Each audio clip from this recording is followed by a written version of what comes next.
Hello, hello.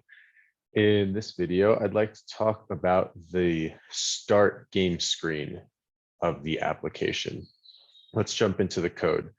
So I'll just run from top to bottom, sort of explaining what everything does. So the first thing you see is this number input handler.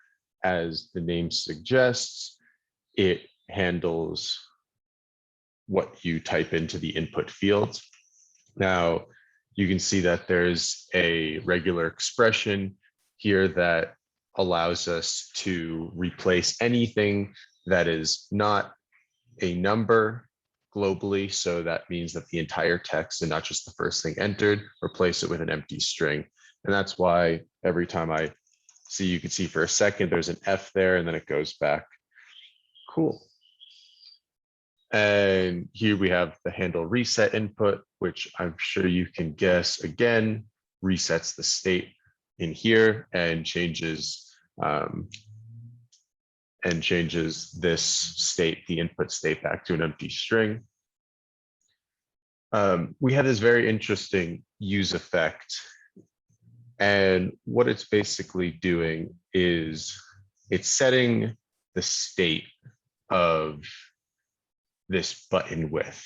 So we have these buttons here, and we want them to change their style. You see how they change their style depending on what layout they are in.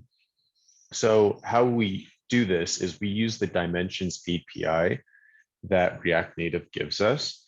And what we do, we have it initially set to the width of the entire window. What it does is it grabs a hold of the width of the entire window, and we're dividing that by 4. And what we're doing here is we have an add event listener. So every time the dimension changes, put it horizontally, vertically, we are running this function update layout, which will be able to grab a hold of the new dimensions of the window, the new width of the windows. And we have this cleanup here that will remove the event listener so that every time we do change, it's able to update state correctly. Cool. Moving on, we have the handle confirmed input. Again, you can imagine what this means when you press confirm. We have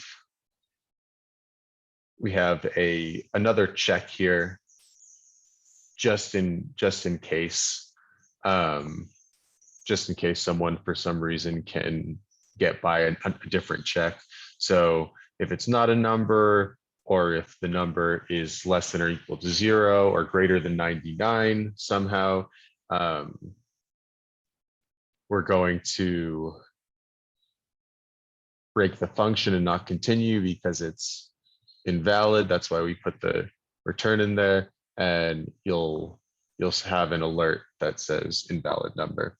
Right, if this is not true, then we'll set confirm to true, and we'll see in a second why we have this state here. We reset the input value to an empty state. We